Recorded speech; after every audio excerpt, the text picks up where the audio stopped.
communities in her neighborhood of East Austin.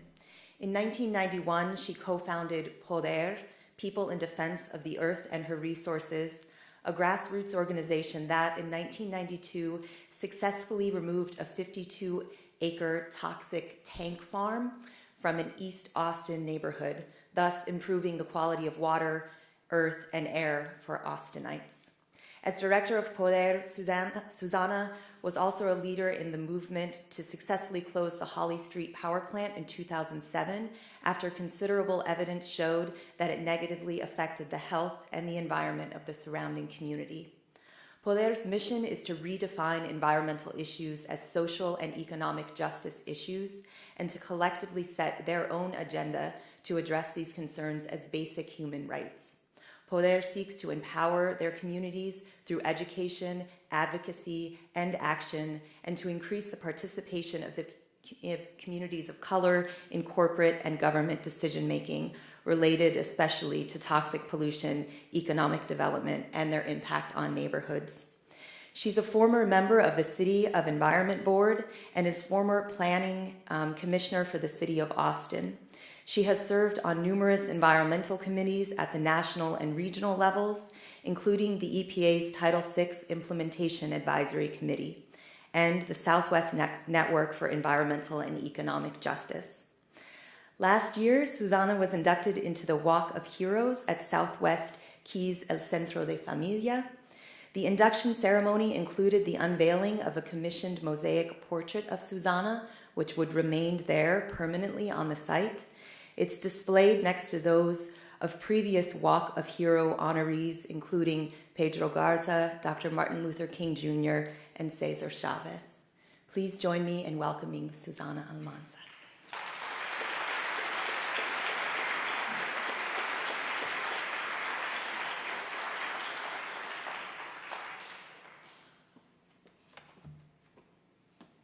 Good afternoon, and thank you so much for having me here today. I'm going to start by showing a video of the tank farm in East Austin.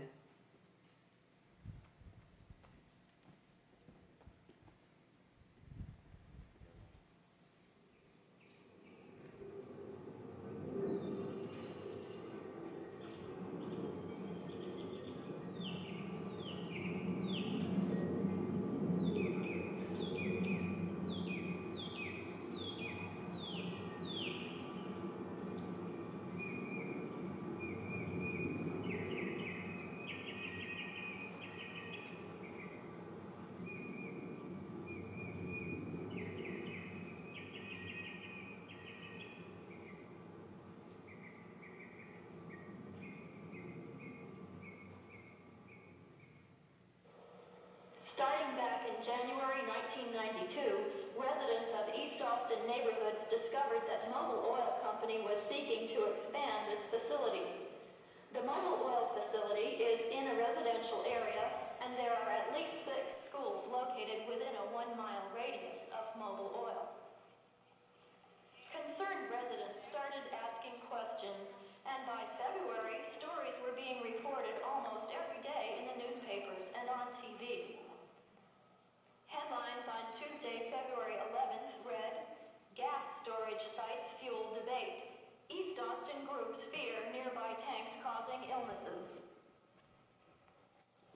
2 days later, on Thursday, air tests were taken in the tank area by scientists who work for the State of Texas Air Control Board. On Friday, the 14th, the results of water and soil tests were announced. The front page headline read, "East Austin soil, water, contaminated. Fuel site tests show high level of carcinogen."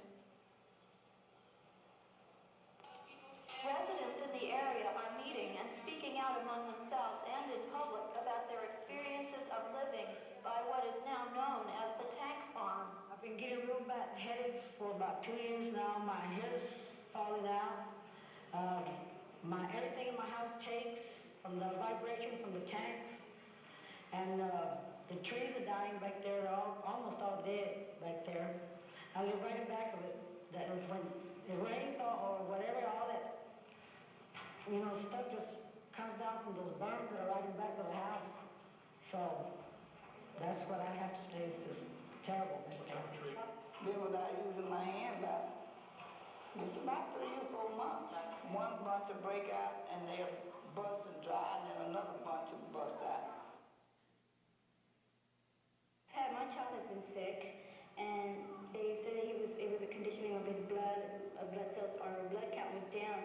But it's just kind of strange that another child also has it, and maybe down the road there's another one, and they're diagnosing it at the same thing. I want to see if maybe there is. I'm saying there is. It's not no maybe too. There is something there with that gas tank that are affecting these children, and rashes. All these rashes, they're coming on. A lot of where they can't breathe, nosebleeds, no apparent reason. I mean, all of a sudden, there they are with nosebleeds. So let's go that way. They're having headaches. These ladies, I've gone and seen them picking up these questionnaires. A lot of them have headaches. They don't know where they're coming from.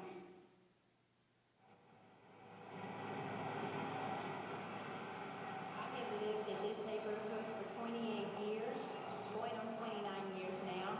I've raised all my kids down here. I've raised 11 kids, and I have 28 grandchildren. So, I understand the way I feel. I feel mad. I am upset. I have lived a contented life till January of this year when I found out. All these years we've been asleep. You might say that we've been asleep. We didn't know what was going on. We used to have headaches and this and that. Nosebleeds, itchy, watery eyes, and we used to take aspirin and sometimes go to the doctor. I have a son he's got a problem with like allergic. He's got his nose. He can't stand it, and he's always, sick. I have taken him to the doctor. They think he's allergic to this and that, and he goes off to camp. He's a Boy Scout, goes off to camp, and he said he feels great out there. But as soon as he comes back into the neighborhood, he's the same problem all over again. I have bought some property here. If I had known then what I know now, I would have never bought any property out here. When I first moved out here, that went, I think we're only 3 tanks out here, and now it's all of a sudden they're just moving. They're moving into the people's backyard. They're killing us. That's what they're doing. They're killing us with their emissions, their gasoline and whatever, benzene and all this. They're killing us. Whose problem is it? It's certainly not ours. We didn't, we're not invading them. They're invading us, the gas tanks. If there's no contamination, why did they devalue our homes around here? Me, I'm already halfway there, but I don't care. What I'm concerned is about my grandchildren here, the little kids that will come. That's our future right there.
You can turn the lights on now. I just wanted to give you all a quick, the tank farm that took place in East Austin, Texas. We organized to relocate that tank farm facility, and I can tell you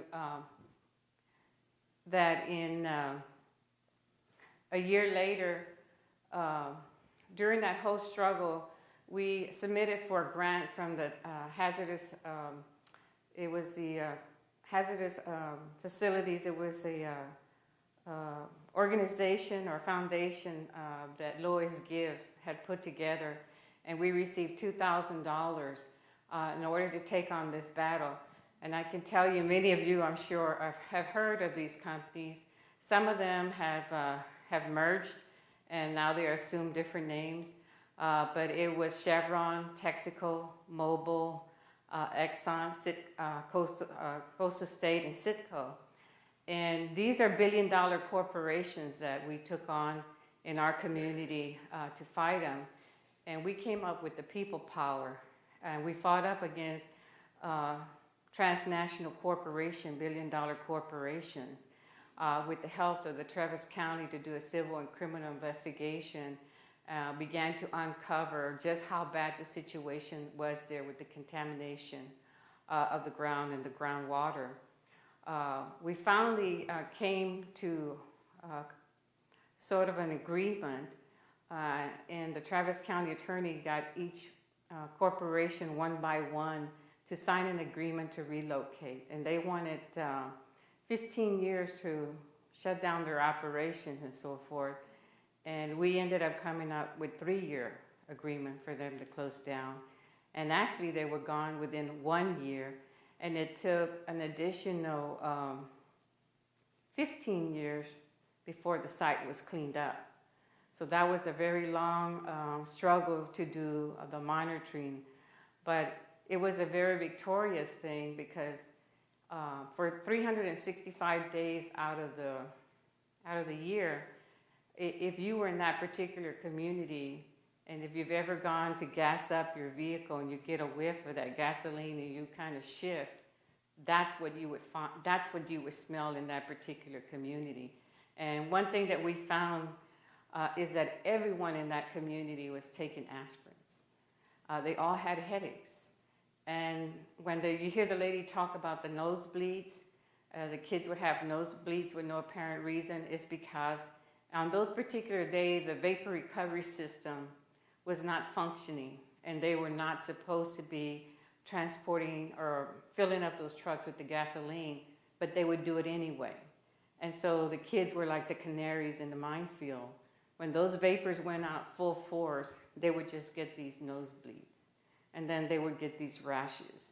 And also the doctors were misdiagnosing, saying that, oh, they had scabies, and they needed to really clean their house and clean their linen. There was just terrible things that the community went through doing all this, but no one was asking, where do you live and what's around you?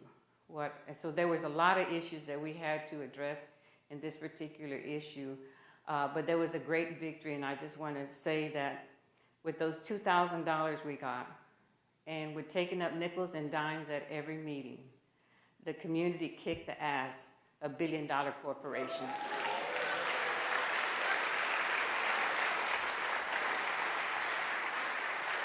And that was a very sweet victory. And Poder is an intergenerational organization. We're about families. We still follow a lot of our indigenous models. We still have what we consider now we have to transcend into modern times are our tribal councils. And our tribal councils in modern days are neighborhood associations, presidents and chairs of neighborhood associations. So when we put together our organization in 1991, we said we would want our board of directors to be made of the tribal council, the chairs, the presidents of the neighborhood associations. And that's how we brought our people together, so that, because Austin is pretty big, and East Austin, where a majority of people of color live, is huge.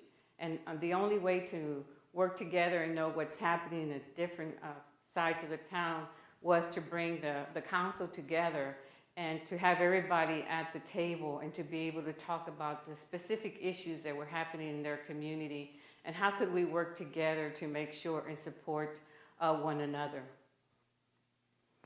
And so I'm going to give you a little history about how how we got to our situation in East Austin, and not just in East Austin. You could go to every state and city in the United States, and you'll find that people of color either live on the other side of the railroad tracks or the other side of the highway. There's always a dividing mark, even though some of those things have changed, but basically it was done. Here you'll see in 1922, Congress passed the Standard State Zoning Act, and this act led to the path to further segregating our communities.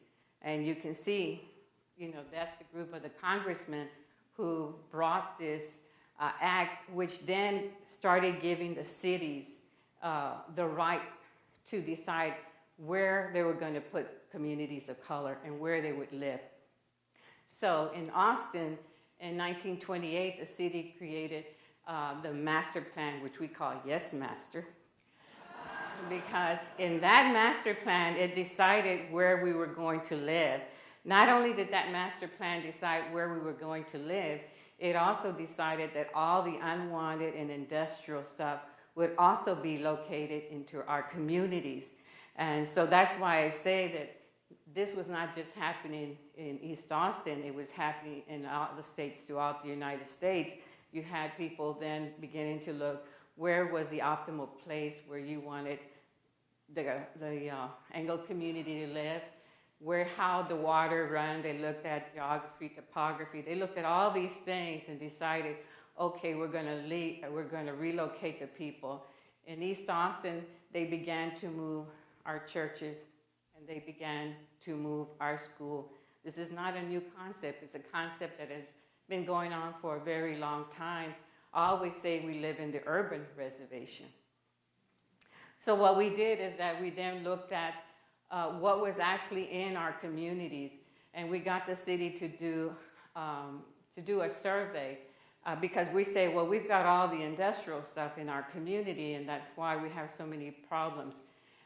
And so they finally undertook a test, and then sure enough, it showed that 90% of all the industrial zoning was in East Austin, and the industrial zoning is classified under the color purple. Yellow is single family, and we also had the red, which is commercial service, but we had about 35% as a CS1, which is pawn shop and liquor stores, were in our communities. And thought I had another map there. Yeah, down here, so you can see those are two big, large communities that are there. Again, the purple. One unique thing that this map doesn't tell you is that inside that purple, there were people living in homes. So actually, what they did is they came in and they kind of just said, all this is going to be industrial. And it didn't matter that people were actually living there. It didn't matter, okay, when the tank farm came in, they said, oh yeah, that's industrial, you can live there. And you can see the people lived all around it, the schools within a mile radius, and a lot of the industrial facilities were the same way, is that in that color purple, there was also a single family zoning. And in the way to relocate us to the other side of the highway, they built the first public housing in 1938. And what they did was they created the Chalmer courts. Not only did they not want people of color in East Austin, they also didn't want the poor whites. So the Chalmer courts were built for poor whites. The Santa Rita courts were built for the Mexican-American community. And the Rosewood courts were built for the African-American communities. And then the rest happened to deed restriction. So that's how they began to say, if you were a person of color, you could not live on the other side of the highway. And I have to say that at one time, we were all very well integrated in Austin. The Mexican-American community, African community, and the whites were pretty much integrated if you looked at it. And it wasn't until the master plan was passed that they began to segregate the different people. Also, too, one of the other impact that we saw was the whole issue of education. In 1955, in the Supreme Court ruling of Brown versus Education, which said you had to integrate, you saw Austin. Austin, this is Texas, right? So Austin is a part of Texas. So you saw Austin fighting a Supreme Court ruling. They didn't want to really integrate the school system. And so it wasn't, and in 1970, the United States government actually filed suit to eliminate racial discrimination in the Austin Independent School District. And that was 15 years after Brown versus Board of Education. And they continued to appeal until 1978. Really, at that point, the judges told Austin lawyers, go back and implement the law of the land, or we're going to lock you up if you show up here one more time. And that is all documented, recording, and this is true. So it wasn't until 1983 that the court declared AISD a unitary system, 29 years after Brown versus Board of Education, and 13 years after litigation. And you can still find that effect.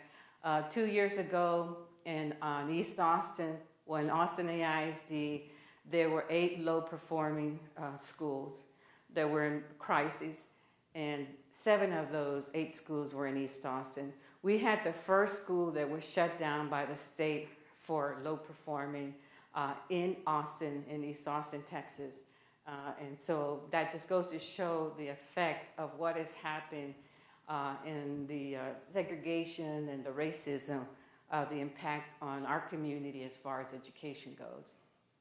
And you saw the tank farm.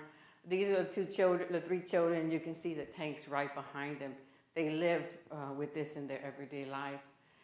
We did a toxic tour. We got our state representatives to come down. We got the commissioners. We got community leaders. And we got a big bus and Captain Metro and put them all on the bus and had them come out so that they could smell the gasoline and look at the conditions that this community was living under. And you saw that. Of course, then we did the protests and began to look at that we needed to look at alternative energies. What were the things that we needed to really be looking at instead of using fossil fuels and gasoline? We needed to look at alternative energy, such as the sun, solar, and wind. Then we took on, the other thing that was in our community was BFI, Brown and Ferrous Industry, second large waste management facility in the world. And it was in our community. And what was going on was that the city, everybody knows that recycling is good. But when you have 350,000 households recyclable at that time coming into one community, you create a mini landfill. And what you don't know is that when you bring newspapers and it rains, they smell. And when you have beer bottles and milk carton, it stinks. And it controls things. It brings in rodents and roaches and all kinds of things into the community. And so again, we organized.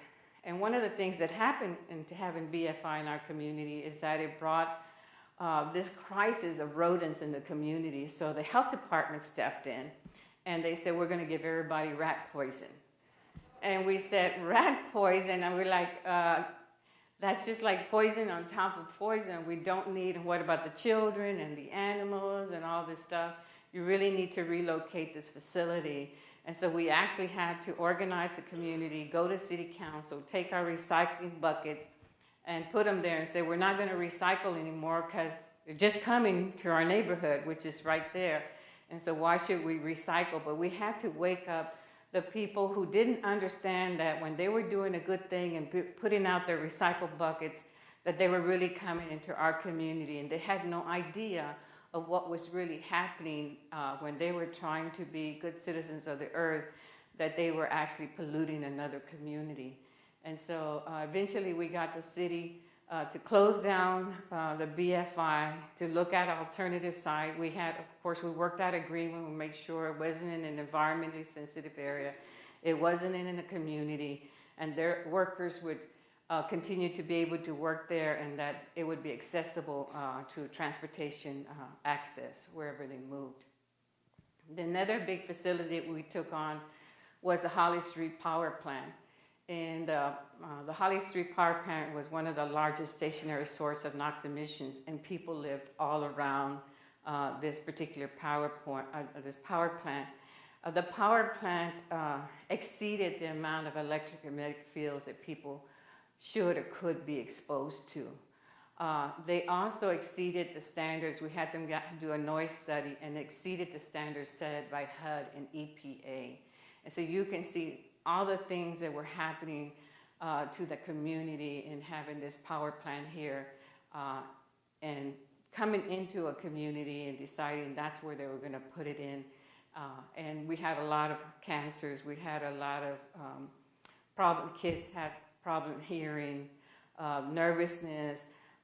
We had a lot of breast cancers, which normally Latinas have the lowest rates of breast cancers.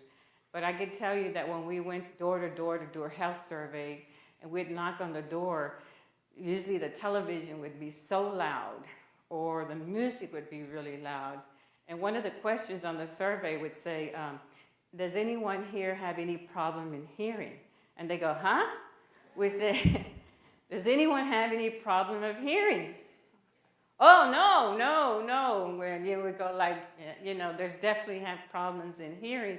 But they would have their television and music turned up so high to compensate for the noise that was coming from the power plant and not realizing how they were impacting their own lives and their children's lives and how people were always speaking loudly because you had this constant, just going on and the vibrations that people would say in their homes and so forth. And this is a poor community. They did not have central heat or air, so you had a choice to either have your windows open or close it down to get rid of the noise. And then it also let out a lot of particulate matter, those little fine particles that stuck in your lungs that they had. And this took us a long campaign, but also too, we were able in 2007 to close down the Holly Street power plant.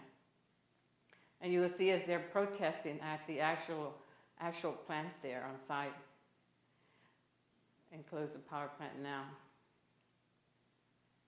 And one of the other things that we're doing to this date, this has been a campaign that we're embarking on our 7th year, is to closing down a pure casting facility.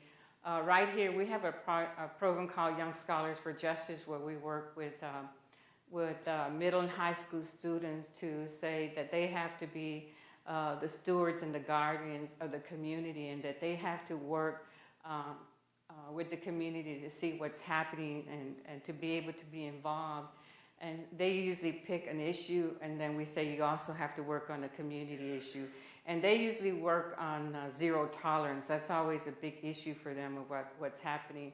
And then they work with us on the pure casting, which is a community issue where they also went door to door talking with the community.